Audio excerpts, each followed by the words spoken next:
Hello there, and welcome back to War Thunder. Today, the tank review on the T-72B, and this is the, in this patch, new Soviet main battle tank at battle rating 9.7. And while it improves a little bit in certain parts on the armor, as we'll see later on with the statistics, it actually feels like a old school heavy tank in a really modern main battle tank meta. And whereas you have some memes to throw around and you have a powerful gun, when you get up to it versus the most modern, you're really looking old. But that's by no means an unfun tank, and it is by no means really bad. But if you wanna be in a min-max tank, if you wanna be in a very competitive tank, this is not the one to look for, and I think its predecessor, the T-72A, I once called the standard tank. So it has powerful APFSDS, it has a big gun, it has big high explosive shells, it has a little bit more diversity than the Western MBTs with launching an ATGM at hovering helicopters. But then that's actually it. And the weaknesses, especially when it comes to the survivability, are glaring and painful. Although a lot of your Western competition actually shares this weakness, but the weakness is more, how should I say, more apparent with this tank. And, without further ado, let's go into the review. Let's see what is what. As usual, I want to begin with the armor, and from the outside we have Contact 1 era protection, which helps you versus a one strike versus ATGMs, missiles from helicopters, and also the occasional artillery strike on the roof. But this should not really be a thing that you want to rely on, where it is also not really that effective versus APFSDS. There is a minimal addition in terms of protection, a few millimeters at best. And as you can see, it is even on the side, but there is, where the front drive wheel is, there is a lag, so heat still can go through there. Also, the lower glacis has no protection from heat, and also around the gun there is no era protection. And then if we go into the armor itself, well, we can see that here the belly is extremely weak. Even from the front, it's only 20 millimeters. That is really weak. That is weaker than even some Western main battle tanks. On the slightly upper part of the side, it is still 80 millimeters, and on the rear then we have 70 millimeters. The very rear is 40 millimeters.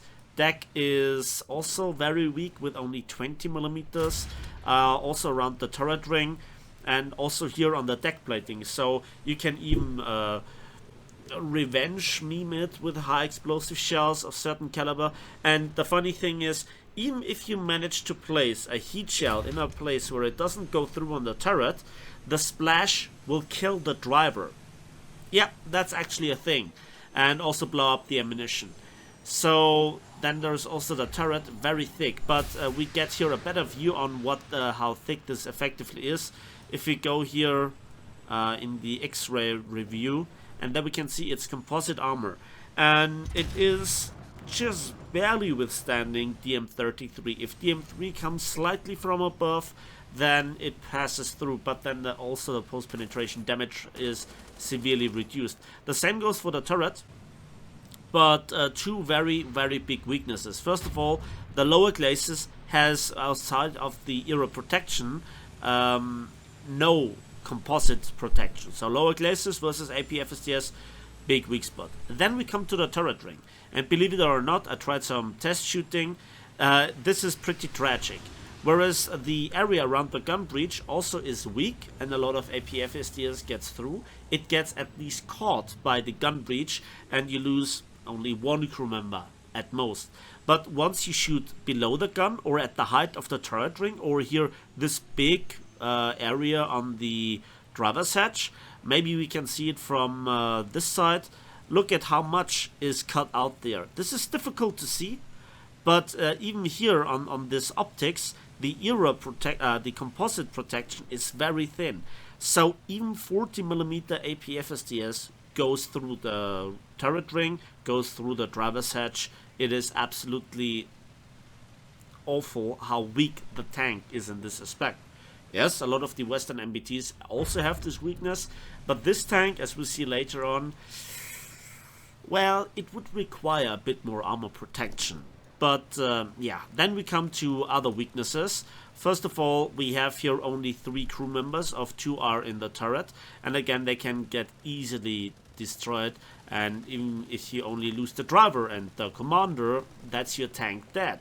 And then the ammunition is just here with the charges and with the ammo in this ammunition carousel, as I want to call it, or as I like to call it. And also here in the fuel tank there are warheads implemented just because. And even if you take out large parts of the ammunition, it doesn't really have any sort of real purpose, because an AP-FSDS mostly finds a shell anyway, so they are scattered everywhere on the side. And this bottom here, which is effectively the ready rack, if you will, there is always something. So a side shot, very easy to blow up, either a crew kill or a ammo rack kill. So much easier than on Western MBTs, and you cannot really rely to survive a shot in a Western MBT to begin with. So yeah, the armor at first glance on the upper frontal glacis and also the turret is great versus the lower panning AP-FSDS rounds. But the very hard hitting AP-FSDS, like from the Ariete series, you know, the 625mm panning one, it barely can withstand its own ammunition. I mean, it can, but not always. And again, huge weaknesses on the turret ring and the driver's hatch. It is really, really present as a one-shot, one-trick pony, if you will.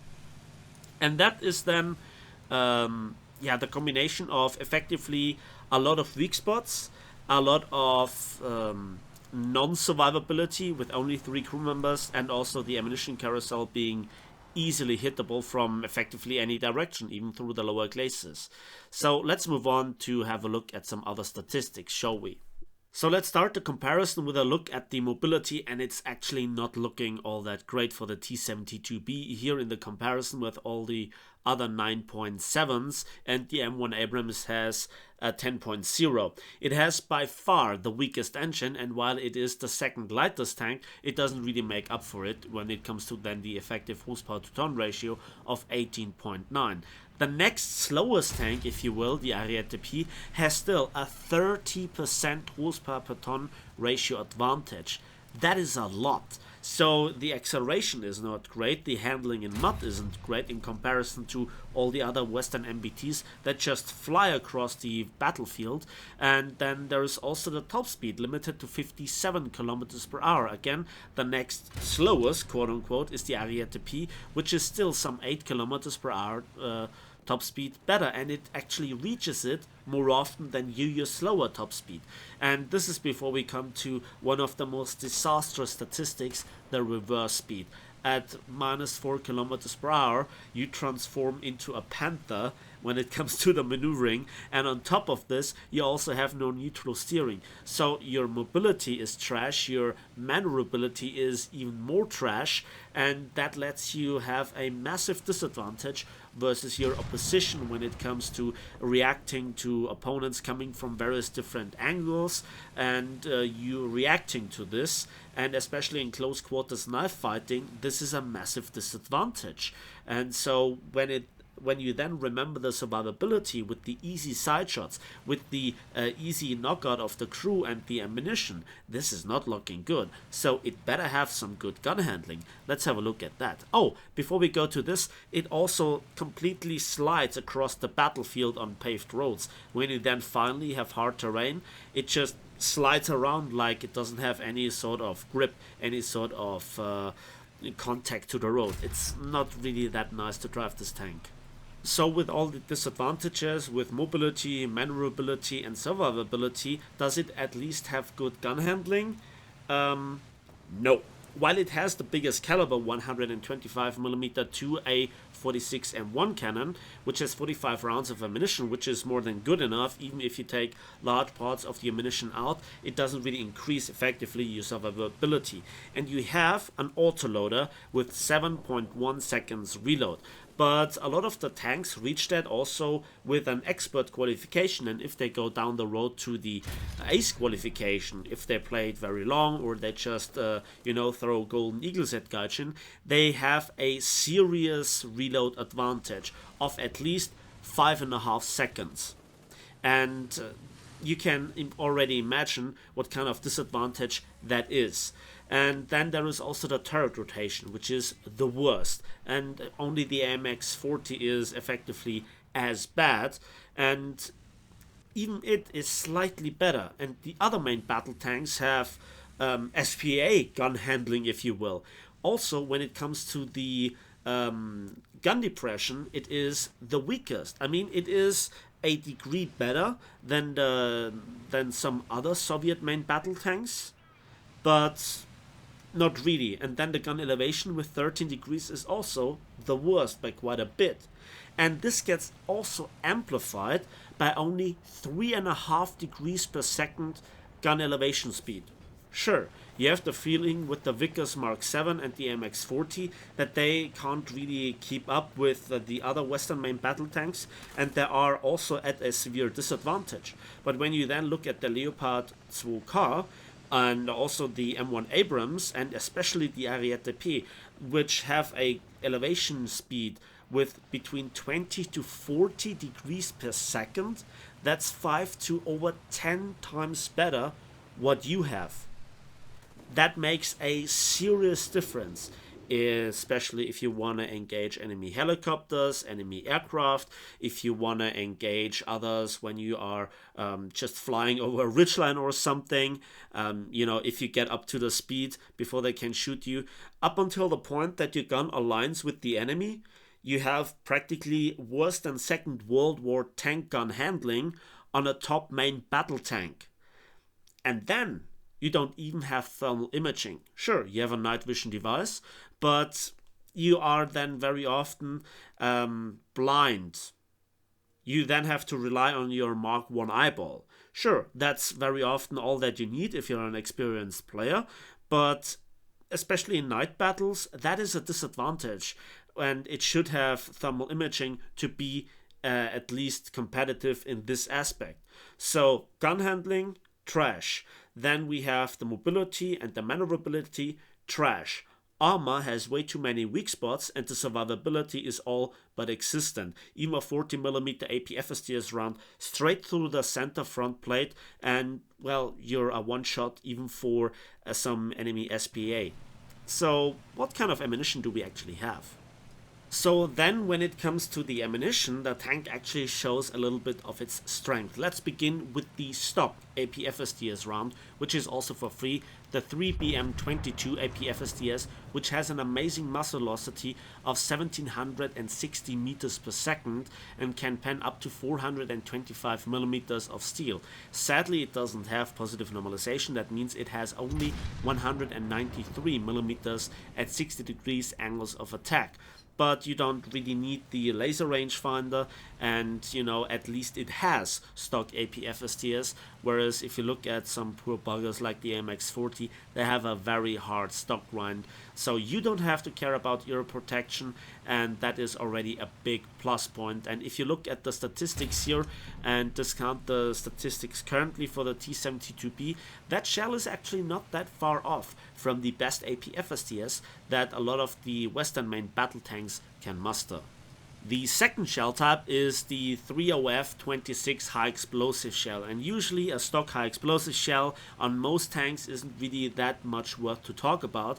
However, here we have a high caliber high explosive shell with 850 meters per second muzzle velocity, which is not the greatest, but in close quarters you can really guide it into the enemy's weak spot. And 5.24 kilograms of high explosive with a penetration of up to 42 millimeters.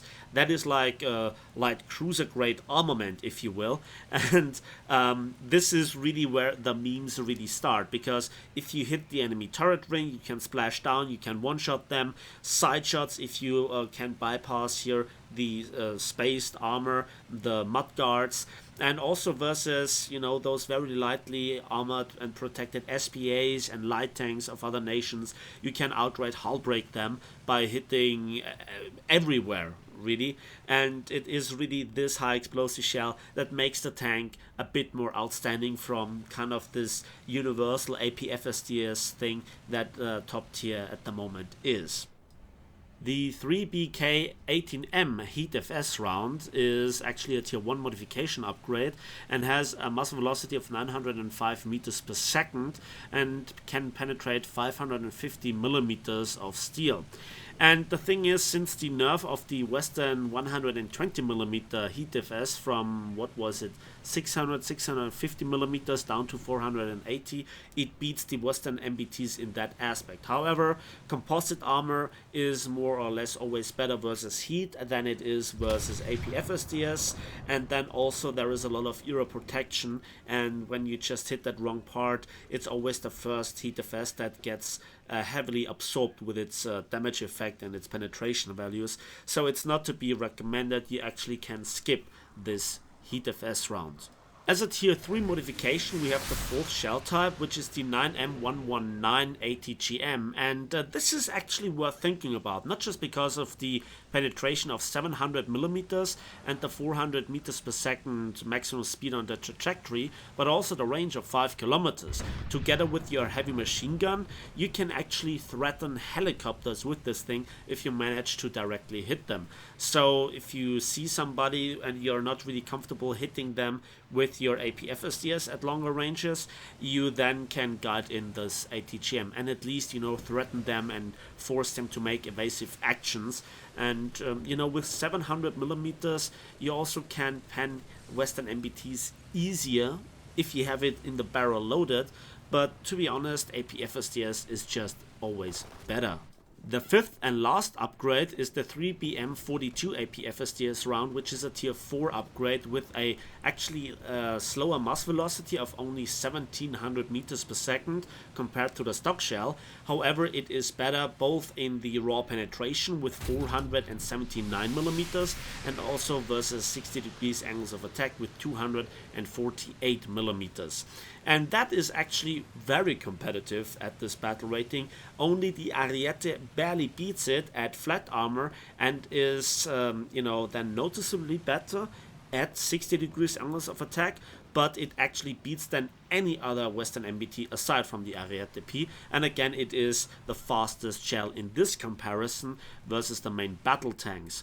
And I think this is, despite the 620 silver line per shell cost, still one of the best shells that you have, and it is actually satisfying with its post penetration damage effect. It does the job, and so if you have the high explosive shells, some ATGMs, and especially this as your primary shell, you are very well suited to take on any enemy that comes across you, unless you are the one who gets shot first. Because while it is entirely possible that the enemy with their shot, they miss you or they just get the shell at armor plating that actually can withstand the enemy, probably Heat FS or stock round or ATGM.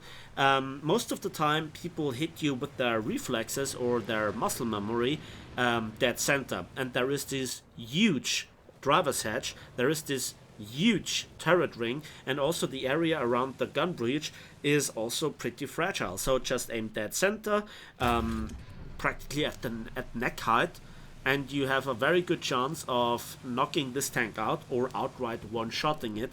And I tried it out in some test shooting, and I've killed those tanks myself with a pure 40mm APFSDS from the front with some Swedish SPA or light tank. That is sadly the verdict for this tank. It is the worst main battle tank statistically at its tier. However, when you manage to bring this tank in a good position, which is more than by luck than judgment, mostly because of the enemy just racing across the battlefield and being blind, then you can farm them and just shredding them and one-shotting them with the high explosive shell and just, sniping them with the APFSDS or killing some helicopters in particular with the ATGM is deeply satisfying. And unlike some other main battle tanks from the Western Hemisphere, it has this diversity and ammunition.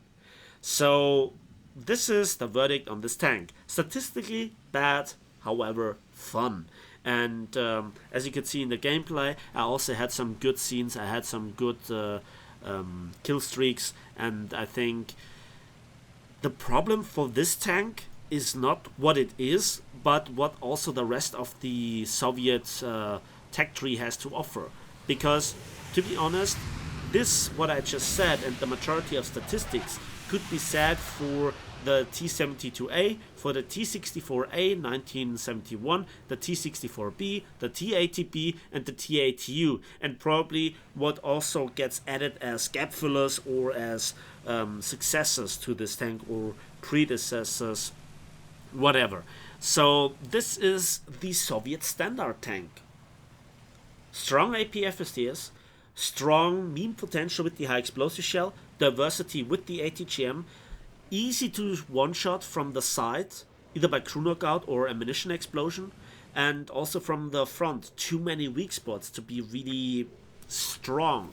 And especially with the top Swedish main battle tank, the STRV 122, it also isn't really unique, right? And so that is sadly the final verdict for this tank. Not really competitive, not really strong in its statistics, too many weaknesses, but when you get it into the right situation, it is fun and diversive. So that's it for me today. Thanks for watching, thanks for listening. I hope you enjoyed this review. Please give it a like if it is, subscribe if you want to see more. Let me know, as usually know, in the comment section what you think about this tank, fighting with or fighting against it, and we'll see each other as usual on the waves, in the skies, and on the battlefields of War Thunder.